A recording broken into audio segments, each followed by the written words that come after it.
तिरुपति बालाजी कैसे बने भगवान विष्णु? तिरुपति बालाजी। एक बार समस्त देवताओं ने मिलकर एक यज्ञ करने का निश्चय किया। यज्ञ की तैयारी पूर्ण हो गई। तभी वेद ने एक प्रश्न किया कि देवों द्वारा किए गए यज्ञ की पहली आहुति किसकी होगी। यानी सर्वश्रेष्ठ देव का निर्धारण जरूरी था, जो फिर अन्य सभी देवों को यज्ञ भाग प्रदान करे। ब्रह्मा विष्णु महेश परम आत्मा है। इनमें से श्रेष्ठ कौन है, इसका निर्णय आखिर हो तो कैसे?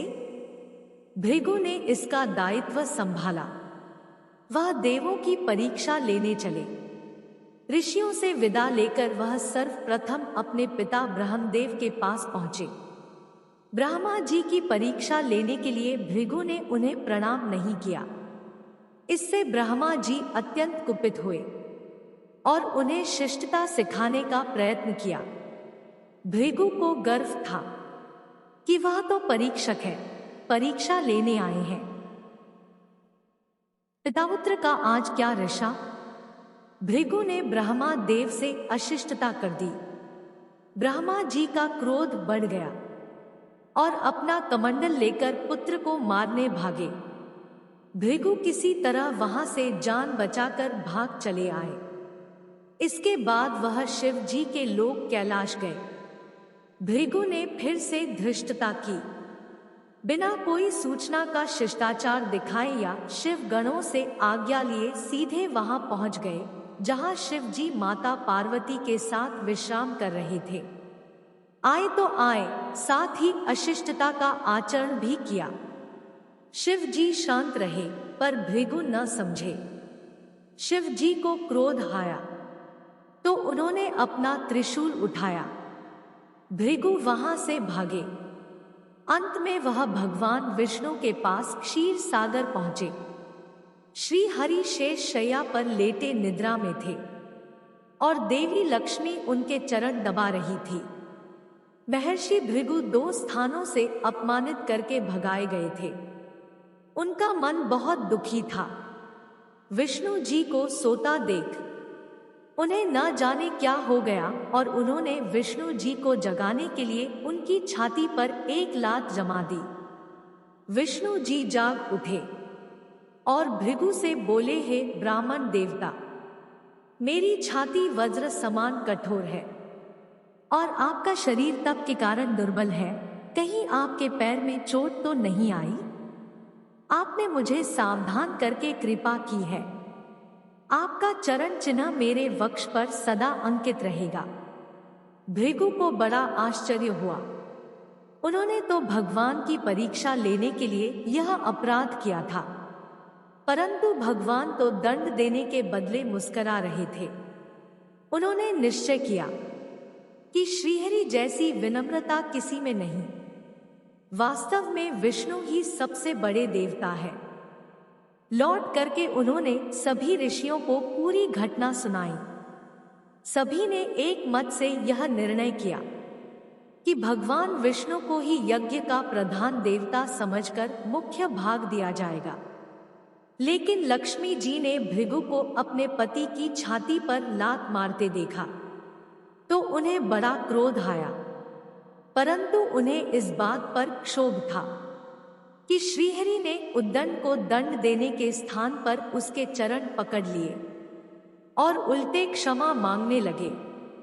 क्रोध से तमतमाई महालक्ष्मी को लगा कि वह जिस पति को संसार का सबसे शक्तिशाली समझती है, वह तो निर्बल है। यह धर्म की रक्षा करने के लिए अधर्मियों एवं दुष्टों का नाश कैसे करते होंगे? महालक्ष्मी ग्लानि में भर गई और मन श्रीहरि से उच्चाटन हो गया। उन्होंने श्रीहरि और बैकुंठ लोक दोनों के त्याग का निश्चय कर लिया।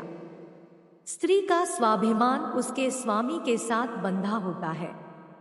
उनके समक्ष कोई स्वामी पर प्रहार कर गया और स्वामी ने प्रतिकार भी न किया। यह बात मन में कौंधती रही। यह स्थान वास के योग्य नहीं, पर त्याग कैसे करें? श्रीहरि से ओझल होकर रहना कैसे होगा? वह उचित समय की प्रतीक्षा करने लगी। श्रीहरि ने हिरण्याक्ष के कोप से मुक्ति दिलाने के लिए वराह अवतार लिया और दुष्टों का संहार करने लगे। महालक्ष्मी के लिए यह समय उचित लगा। उन्होंने बैकुंठ का त्याग कर दिया और पृथ्वी पर एक वन में तपस्या करने लगी। तब करते करते उन्होंने अपना शरीर छोड़ दिया। विष्णु जी वराह अवतार का अपना कार्य पूर्ण कर वैकुंठ लौटे तो महालक्ष्मी नहीं मिली। वह उन्हें खोजने लगे। श्रीहरि ने उन्हें तीनों लोकों में खोजा, किंतु तब करके माता लक्ष्मी ने भ्रमित करने की अनुपम शक्ति प्राप्त कर ली थी। उसी शक्ति से उन्होंने श्रीहरि को भ्रमित रखा। आखिर श्रीहरि को पता लग ही गया, लेकिन तब तक वह शरीर छोड़ चुकी थी। दिव्य दृष्टि से उन्होंने देखा कि लक्ष्मी जी ने चोलराज के घर में जन्म लिया है। राजा चोलराज निःसंतान थे। उन्होंने शुकदेव जी की आज्ञा से संतान प्राप्ति यज्ञ किया। यज्ञ के बाद यज्ञशाला में ऋषियों ने राजा को हल जोतने को कहा गया। राजा ने हल जोता तो हल का फल किसी वस्तु से टकराया। राजा ने उस स्थान को खोदा तो एक पेटी के अंदर सहस्रदल कमल पर एक छोटी सी कन्या विराजमान थी। वह महालक्ष्मी ही थी। राजा के मन की मुराद पूरी हो गई थी। चूंकि कन्या कमल के फूल में मिली थी, इसलिए उसका नाम रखा गया पद्मावती। श्रीहरि ने सोचा कि उनकी पत्नी ने उनका त्याग सामर्थ्यहीन समझने के भ्रम में किया है, इसलिए वह उन्हें पुनः प्राप्त करने के लिए अलौकिक शक्तियों का प्रयोग नहीं करेंगे। महालक्ष्मी ने मानव रूप धरा है, तो अपनी प्रिय पत्नी को प्राप्त करने के लिए वह भी साधारण मानवों के समान व्यवहार करेंगे और महालक्ष्मी जी का हृदय और विश्वास जीतेंगे। भगवान ने श्रीनिवास का रूप धरा और पृथ्वी लोक पर चोल नरेश के राज्य में निवास करते हुए महालक्ष्मी से मिलन के लिए उचित अवसर की प्रतीक्षा करने लगे। पद्मावती नाम के अनुरूप ही रुकवती और गुणवती थी, साक्षात लक्ष्मी का अवतार। पद्मावती विवाह के योग्य हुई। एक दिन वह बाग में फूल चुन रही थी। उस वन में श्रीनिवास बालाजी आखेट के लिए गए थे। उन्होंने देखा कि एक हाथी एक युवती के पीछे पड़ा है और डरा रहा है। राजकुमारी के सेवक भाग खड़े हुए। श्रीनिवास ने तीर चलाकर हाथी को रोका और पद्मावती की रक्षा की। श्रीनिवास और पद्मावती ने एक दूसरे को देखा और रीझ गए। दोनों के मन में परस्पर अनुराग पैदा हुआ, लेकिन दोनों बिना कुछ कहे अपने अपने घर लौट गए। श्रीनिवास घर तो लौट आए, लेकिन मन पद्मावती में ही बस गया। वह पद्मावती का पता लगाने के लिए उपाय सोचने लगे। उन्होंने ज्योतिषी का रूप धरा और भविष्य बांचने के बहाने पद्मावती को ढूंढने निकल पड़े। धीरे धीरे ज्योतिषी श्रीनिवास की ख्याति पूरे चोल राज में फैल गई। पद्मावती के मन में श्रीनिवास के लिए प्रेम जागृत हुआ। वह भी उनसे मिलने को व्याकुल थी, किंतु कोई पता ठिकाना न होने के कारण उनका मन चिंतित था। इस चिंता और प्रेम विरह में उन्होंने भोजन श्रृंगार आदि का त्याग कर दिया। इसके कारण उसका शरीर कृशकाय होता चला गया। राजा से पुत्री की यह दशा देखी नहीं जा रही थी। वह चिंतित थे। ज्योतिषी की प्रसिद्धि की सूचना राजा को हुई। राजा ने ज्योतिषी श्रीनिवास को बुलाया और सारी बात बताकर अपनी कन्या की दशा का कारण बताने को कहा। श्रीनिवास राजकुमारी का हाल समझने पहुंचे तो पद्मावती को देखकर प्रसन्न हो गए। उनका उपक्रम सफल हुआ। उन्होंने पद्मावती का हाथ अपने हाथ में लिया। कुछ देर तक पढ़ने का स्वांग करने के बाद बोले, महाराज, आपकी पुत्री प्रेम के विरह में जल रही है। आप इनका शीघ्र विवाह कर दें तो ये स्वस्थ हो जाएंगी। पद्मावती ने अब श्रीनिवास की ओर देखा। देखते ही पहचान लिया। उनके मुख पर प्रसन्नता के भाव आए और वह हंसी। काफी दिनों बाद पुत्री को प्रसन्न देख राजा को लगा कि ज्योतिषी का अनुमान सही है। राजा ने श्रीनिवास से पूछा, ज्योतिषी महाराज, यदि आपको यह पता है कि मेरी पुत्री प्रेम के विरह में पीड़ित है, तो आपको यह भी सूचना होगी कि मेरी पुत्री को किससे प्रेम है। उसका विवाह करने को तैयार हूं, आप उसका परिचय दें। श्रीनिवास ने कहा, महाराज, आपकी पुत्री एक दिन वन में फूल चुनने गई थी। एक हाथी ने उन पर हमला किया तो आपके सैनिक और दासियां भाग खड़ी हुई। राजकुमारी के प्राण एक धनुर्धर ने बचाए थे। राजा ने कहा, हाँ, मेरे सैनिकों ने बताया था कि एक दिन ऐसी घटना हुई थी। एक वीर पुरुष ने उसके प्राण बचाए थे। लेकिन मेरी पुत्री के प्रेम से उस घटना का क्या तात्पर्य है? श्रीनिवास ने बताया, महाराज, आपकी पुत्री को अपनी जान बचाने वाले उसी युवक से प्रेम हुआ है। राजा के पूछने पर श्रीनिवास ने कहा, वह कोई साधारण युवक नहीं, बल्कि शंख चक्रधारी स्वयं भगवान विष्णु ही है। इस समय बैकुंठ को छोड़कर मानव रूप में श्रीनिवास के नाम से पृथ्वी पर वास कर रहे हैं। आप अपनी पुत्री का विवाह उनसे करें, मैं इसकी सारी व्यवस्था करा दूंगा। यह बात सुनकर राजा प्रसन्न हो गए कि स्वयं विष्णु उनके जमाई बनेंगे। श्रीनिवास और पद्मावती का विवाह तय हो गया। श्रीनिवास रूप में श्रीहरि ने शुकदेव के माध्यम से समस्त देवी देवताओं को अपने विवाह की सूचना भिजवा दी। शुकदेव की सूचना से सभी देवी देवता अत्यंत प्रसन्न हुए।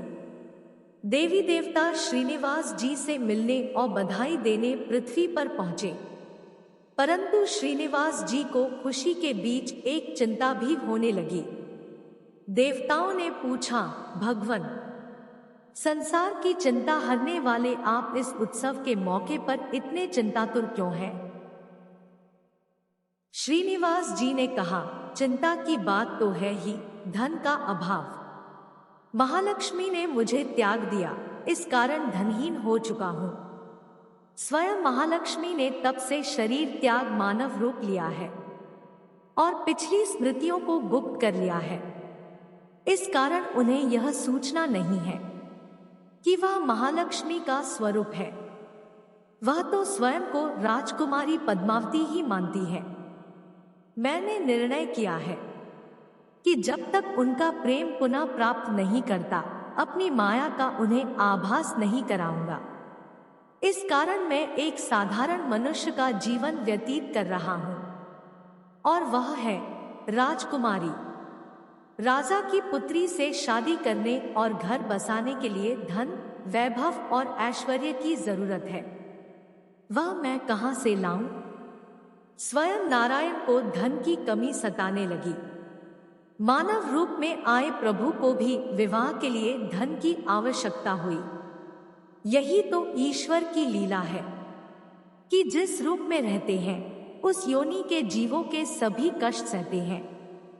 श्रीहरि विवाह के लिए धन का प्रबंध कैसे हो, इस बात से चिंतित है। देवताओं ने जब यह सुना तो उन्हें आश्चर्य हुआ। देवताओं ने कहा, कुबेर आवश्यकता के बराबर धन की व्यवस्था कर देंगे। देवताओं ने कुबेर का आह्वान किया तो कुबेर प्रकट हुए। कुबेर ने कहा, यह तो मेरे लिए प्रसन्नता की बात है कि आपके लिए कुछ कर सकूं। प्रभु, आपके लिए धन का तत्काल प्रबंध करता हूं। कुबेर का कोष आपकी कृपा से ही रक्षित है। श्रीहरि ने कुबेर से कहा, यक्षराज कुबेर, आपको भगवान भोलेनाथ ने जगत और देवताओं के धन की रक्षा का दायित्व सौंपा है। उसमें से धन मैं अपनी आवश्यकता के हिसाब से लूंगा अवश्य, पर मेरी एक शर्त भी होगी। श्रीहरि कुबेर से धन प्राप्ति की शर्त रख रहे हैं। यह सुनकर सभी देवता आश्चर्य में पड़ गए। श्रीहरि ने कहा, ब्रह्मा जी और शिव जी साक्षी रहे। कुबेर से धन ऋण के रूप में लूंगा, जिसे भविष्य में ब्याज सहित चुकाऊंगा। श्रीहरि की बात से कुबेर समेत सभी देवता विस्मय में एक दूसरे को देखने लगे। कुबेर बोले, भगवन, मुझसे कोई अपराध हुआ हो तो उसके लिए क्षमा कर दे, पर ऐसी बात न कहें। आपकी कृपा से विहीन होकर मेरा सारा कोष नष्ट हो जाएगा। श्रीहरि ने कुबेर को निश्चिंत करते हुए कहा, आपसे कोई अपराध नहीं हुआ। मैं मानव की कठिनाई का अनुभव करना चाहता हूँ। मानव रूप में उन कठिनाइयों का सामना करूंगा जो मानव को आती है। धन की कमी और ऋण का बोझ सबसे बड़ा होता है। कुबेर ने कहा, प्रभु, यदि आप मानव की तरह ऋण पर धन लेने की बात कर रहे हैं, तो फिर आपको मानव की तरह यह भी बताना होगा कि ऋण चुकाएंगे कैसे। मानव को ऋण प्राप्त करने के लिए कई शर्तें झेलनी पड़ती है। श्रीनिवास ने कहा, कुबेर, यह ऋण मैं नहीं, मेरे भक्त चुकाएंगे, लेकिन मैं उनसे भी कोई उपकार नहीं लूंगा। मैं अपनी कृपा से उन्हें धनवान बनाऊंगा। कलयुग में पृथ्वी पर मेरी पूजा धन, ऐश्वर्य और वैभव से परिपूर्ण देवता के रूप में होगी। मेरे भक्त मुझसे धन, वैभव और ऐश्वर्य की मांग करने आएंगे। मेरी कृपा से उन्हें यह प्राप्त होगा। बदले में भक्तों से मैं दान प्राप्त करूंगा, जो चढ़ावे के रूप में होगा। मैं इस तरह आपका ऋण चुकाता रहूंगा। कुबेर ने कहा, भगवन, कलयुग में मानव जाति धन के विषय में बहुत विश्वास के योग्य नहीं रहेगी। उन पर आवश्यकता से अधिक विश्वास करना क्या उचित होगा। श्रीनिवास जी बोले, शरीर त्यागने के बाद तिरुपति के तिरुमाला पर्वत पर बालाजी के नाम से लोग मेरी पूजा करेंगे। मेरे भक्तों की अटूट श्रद्धा होगी। वह मेरे आशीर्वाद से प्राप्त धन में मेरा हिस्सा रखेंगे। इस रिश्ते में न कोई दाता है और न कोई याचक। हे कुबेर, कलयुग के आखिरी तक भगवान बालाजी धन, ऐश्वर्य और वैभव के देवता बने रहेंगे। मैं अपने भक्तों को धन से परिपूर्ण करूंगा, तो मेरे भक्त दान से न केवल मेरे प्रति अपना ऋण उतारेंगे, बल्कि मेरा ऋण उतारने में भी मदद करेंगे। इस तरह कलयुग की समाप्ति के बाद मैं आपका मूलधन लौटा दूंगा। कुबेर ने श्रीहरि द्वारा भक्त और भगवान के बीच एक ऐसे रिश्ते की बात सुनकर उन्हें प्रणाम किया और धन का प्रबंध कर दिया। भगवान श्रीनिवास और कुबेर के बीच हुए समझौते के साक्षी स्वयं ब्रह्मा और शिव जी हैं। दोनों वृक्ष रूप में साक्षी बन गए। आज भी पुष्करणी तीर्थ के किनारे ब्रह्मा और शिव जी बरगद के पेड़ के रूप में साक्षी बनकर खड़े हैं।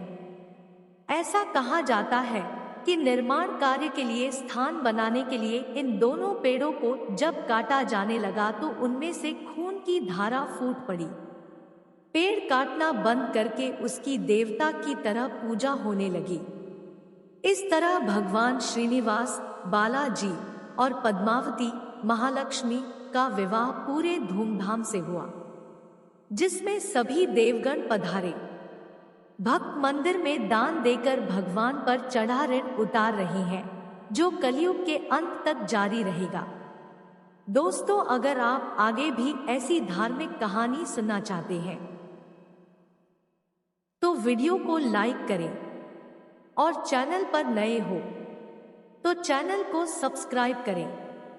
हमारे साथ अंत तक बने रहने के लिए धन्यवाद।